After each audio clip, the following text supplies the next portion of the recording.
Hello प्यारे दोस्तों, हम लोग स्टार्ट करने वाले हैं अपना लेक्चर 4 कर्व्स ऑन सरफेस का। Curves on surface. इस लेक्चर में दोस्तों हम बात करेंगे tangent curve, tangent plane tangent plane and normal plane. ठीक है साहब। तो सबसे पहले हम लोग देख लेते हैं टेंजेंट प्लेन क्या होता है। आ जाओ देखो जरा। अगर मैं बोलूं साहब आपसे कि ये आपका एक सरफेस है बच्चे, तो सरफेस अगर है तो तुम बोलोगे साहब सरफेस हमको बताओ किससे लिखोगे। हमने कहा यार सरफेस के लिए दो पैरामीटर चाहिए, एक यू कॉमा वी। बोलो यार सरफेस जो होगा बच्चे वो आर बराबर यू कॉमा वी। कोई दिक्कत समस्या परेशानी नहीं। अगर बच्चे इस पर कोई कर्व हो, मान लो कि आर बराबर इस पर कोई कर्व हो गया बच्चे, जिसके जो कर्व है मैंने बोला कि लेट u बराबर यू एस कॉमा v बराबर वी एस। आपकी कोई कर्व हो गई है, ठीक है साहब। तो इस कर्व पर मान लो ये कोई पॉइंट P से पास हो रही है, तो हमने बोला आपसे कि इस पर एक टेंजेंट बनाओ।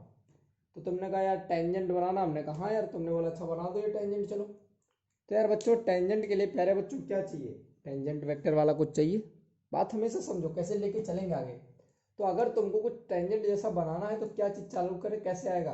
सर मुझे याद आ रहा है जो टी कैप होता था फर्स्ट चैप्टर में, वो डी आर बाई, बोलो बोलो बोलो sir, D R by D S होता था। हमने कहा अच्छा तुमको यही चाहिए D R by D S, आ जाओ निकालते हैं साहब। तो जरा ध्यान दो, इस इक्वेशन को उठाओ। तो हमने कहा D R by D S. अब बच्चे देखना, एक इंपॉर्टेंट बात बता रहा हूँ कैसे सॉल्व करोगे। तो बच्चे आर जो है वो दो चीजों पर डिपेंड कर रहा है, एक यू पर और एक वी पर। तो ध्यान देना कैसे इसको हम करेंगे सॉल्व। तो हम सबसे पहले डेल आर यू वाले को लाएंगे और यू वाले को चिपका के, फिर यू को किसके रेस्पेक्ट में, एस के रेस्पेक्ट में। Similarly del R upon del V आ गया और del V by del S. अच्छा पुरानी बात हो गई, लेकिन याद रखो ये क्या था बच्चे, जब u के रेस्पेक्ट में डिफरेंशिएट होता तो क्या बोलते थे, बोलो r1 बोलते थे। और इसको चलो हम बोल देते हैं u डैश हो गया ना, बिकॉज s के रेस्पेक्ट में जब डिफरेंशिएट करते हैं तो बच्चे क्या बोलते हैं, डैश बोलते हैं उसको अपन। अच्छा ये क्या होता था बोलो, ये होता था r2 होता था, ठीक है ना साहब। और ये वेक्टर लगा दो इस पे, और ये आपका हो जाएगा v डैश। और ये क्या है, ये क्या होगा, यही आपका है आपका टी कैप। साहब सुनो मेरी बात, क्या चीज। अच्छा बच्चे एक बात बताओ, आपको क्या दिख रहा है।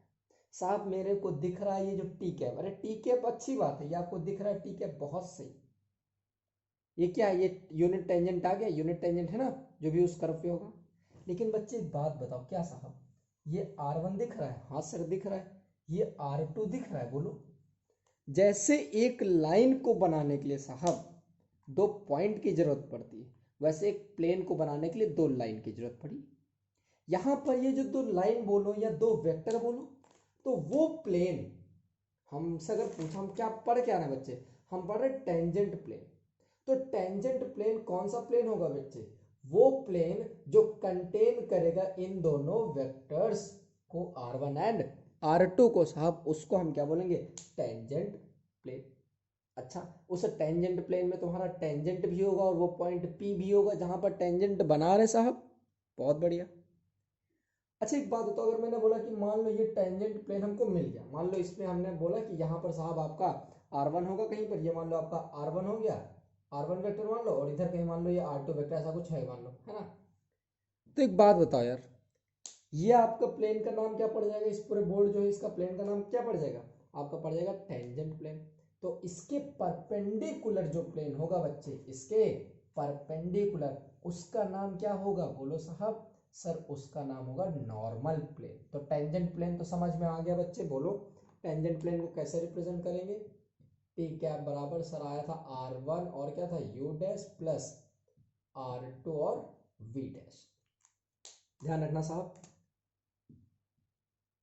ये चीज, बढ़िया बात।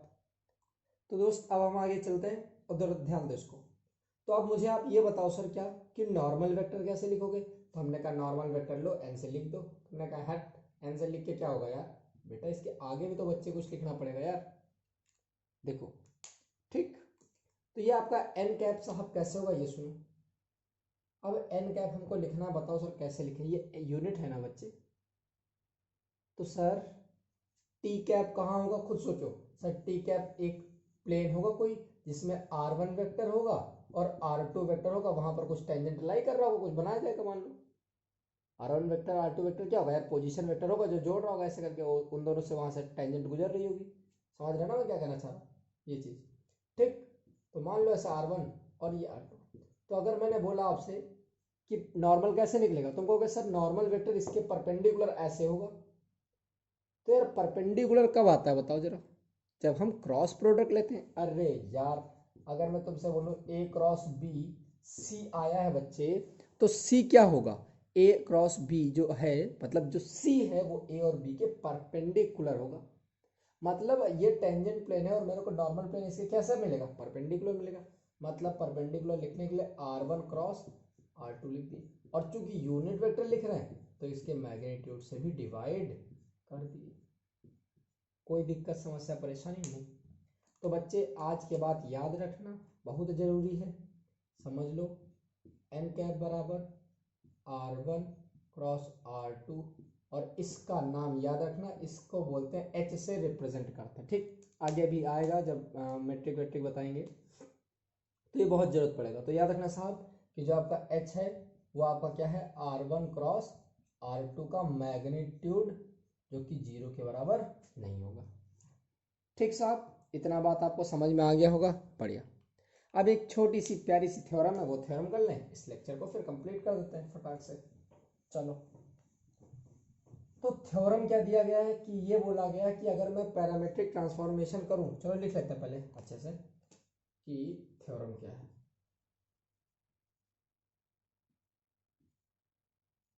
ठीक यार, तुम लोग ये मेरे को एक चीज बता देना कि बोर्ड पे ज्यादा अच्छा है कि कॉपी पे ज्यादा अच्छा है यार, उसी हिसाब से मैं काम करूँ। ठीक है, कॉपी पे मेरा नुकसान ज्यादा हो जाता है, पेज बहुत खर्च हो जाते हैं, बट ये मेरे को ज्यादा बेटर लग रहा है। अब parametric transformation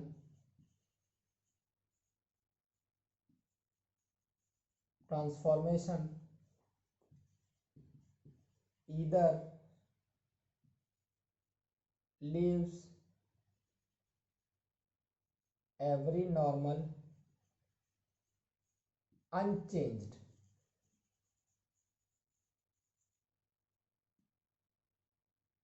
or reverses every normal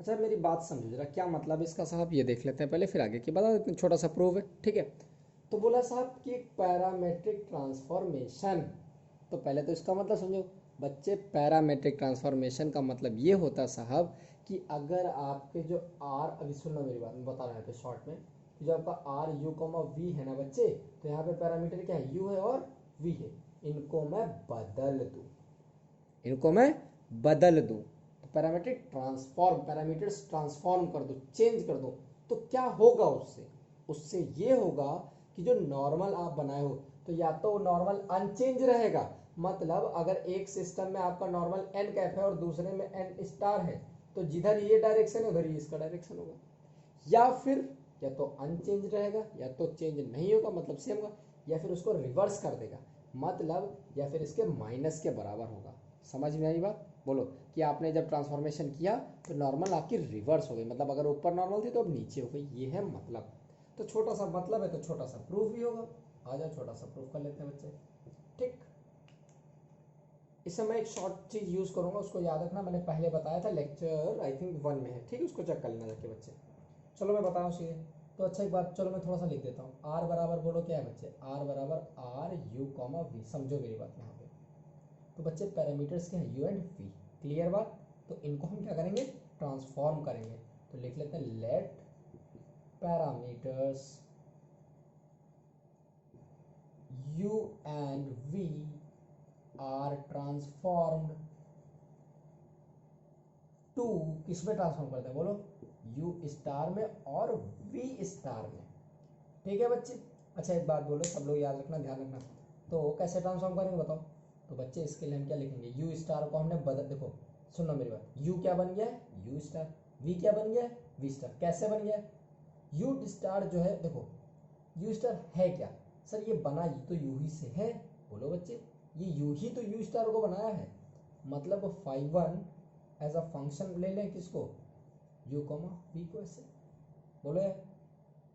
और वी स्टार क्या है, ये सर दूसरा कोई फंक्शन हो जाएगा जहाँ पे यू कॉमा वी होगा। ये दोनों क्या हो गए, ट्रांसफॉर्म हो गया उधर, कोई दिक्कत समस्या परेशानी नहीं।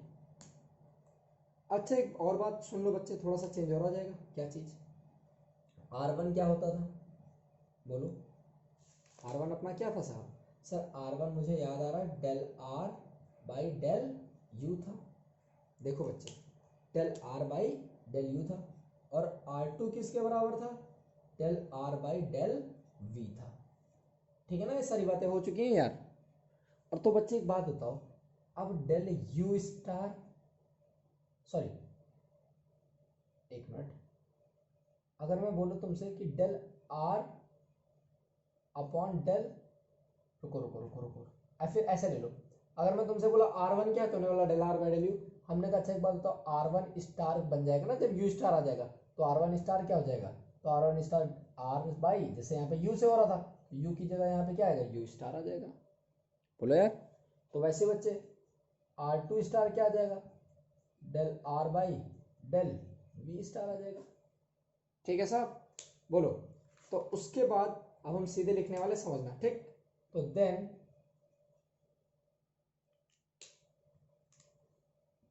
R1 क्रॉस R2 बराबर होता है बच्चे R1 star cross R2 star और जैकोबी जे। अब सबके मन में ये सवाल होगा साहब कि ये कहाँ से आया, तो साहब इसके लिए आप जाके पहला लेक्चर देखें ना, आपको समझ में आ जाएगा ये कहाँ से आया। ठीक है साहब, पहले लेक्चर में मैंने इसको सारी बातें बता दी है। ठीक, अच्छा पहले या दूसरे में होगा, एक बार चेक कर लेना, सॉरी यार मेरे को एग्जैक्टली याद नहीं है। ठीक, ये चीज़ तो बच्चे अभी इतना तो समझ में आ गया, यहाँ से डायरेक्ट हमने लिख लिया, वहाँ भी तुम यूज इसी को करना डायरेक्ट, ठीक, याद कर लेना इसको, हाँ वहाँ पे याद कर लेना, ध्यान में। अच्छा एक बात बताओ, यहाँ तक क्लियर हो गया, ऊपर में मिटा दूँ, चलो देखो लिखते हुए चलना साथ में नोट्स, है ना, बाकी मेरे से अगर चाहिए होगा तो व्हाट्सएप कर दूंगा मैं। तो बच्चे एक बात बताओ, R1 क्रॉस R2 क्या होगा, सर मुझे नहीं याद है, अरे कैसे नहीं याद है बच्चा, हमने लिखा था एन कैप, क्या होता था बोलो, R1 क्रॉस R2 होता होगा sir, upon R1 cross R2 का मैग्नीट्यूड।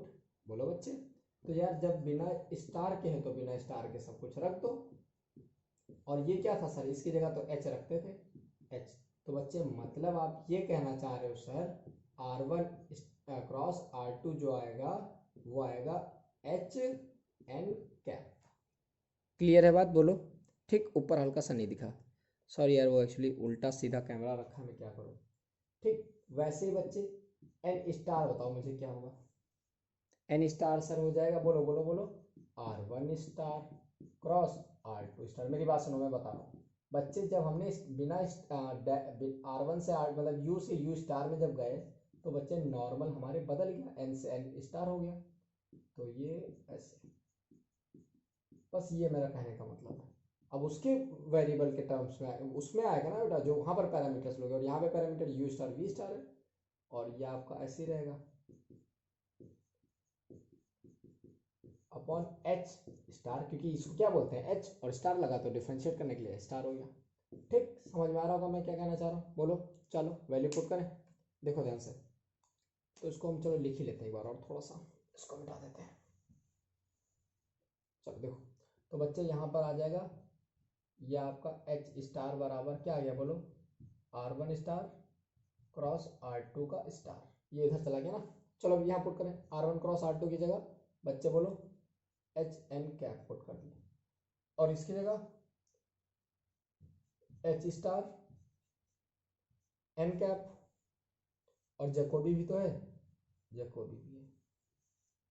बोलो बच्चे, अच्छा अब एक चीज समझ रहे हैं यहाँ से, ये क्या है, एच बताने की जरूरत है क्या यार, अब तो सब पता है एच क्या है, एन क्या है, एच क्या है, जे क्या है, एच स्टार क्या है, एन क्या है। तो अब बच्चे एक बात बोलो बच्चे, यहाँ से देखना ठीक। चलो अगर अगर अगर अगर क्या चीज, अगर साहब जे बराबर निगेटिव होगा बच्चे, अगर हम इस यहाँ पे एन स्टार नहीं लिखे, सॉरी, चलो एन स्टार देखो नया वाला लाए तो इसको हम पहले लिख लें, एन स्टार एच स्टार बराबर एन और एच। सर यहाँ पे जैकोबी नहीं लगा, हमने कहा ठीक है मान लो जैकोबी है यहाँ पे बच्चे, अगर जैकोबी प्लस होगा, अगर जैकोबी प्लस में कोई वैल्यू होगी यहाँ पे लिख दे रहे हैं, तो इधर क्या होएगा बताओ, हमको क्या दिख रहा है कि जो इसकी डायरेक्शन है बच्चे एन कैप की जो भी डायरेक्शन है वो इसके क्या है, इक्वल आएगा, प्लस प्लस है ना दोनों तरफ। लेकिन अगर जैकोबी पॉजिटिव आएगा तब तो ये होगा, लेकिन अगर जैकोबी नेगेटिव आ गया तो जैकोबी नेगेटिव आ गया तो सॉल्व किया बैठ गया, तो एन स्टार क्या आएगा, नेगेटिव टाइम्स एन आएगा। बोलो एन कैप स्टार जो है वो क्या आएगा, नेगेटिव टाइम्स, मतलब नेगेटिव का मतलब अगर एक वेक्टर ऊपर तो एक वेक्टर नीचे। तो मैंने क्या बोला था, इस केस में क्या चेंज हुआ है बताओ, बिना स्टार स्टार वाला बराबर बिना स्टार वाला। तो जो थ्योरम था क्या कि ईदर रिमेन्स अनचेंज्ड तो रिमेन्स अनचेंज्ड या रिवर्स, तो देखो रिवर्स। क्लियर हो गई बात, बढ़िया। तो दोस्तों इस वीडियो में मैंने आपको बता दिया नॉर्मल प्लेन टेंजेंट प्लेन कैसे क्या होता है यार, देख लेना। अच्छा लगा तो वही पुरानी बात, please like share subscribe, thank you class.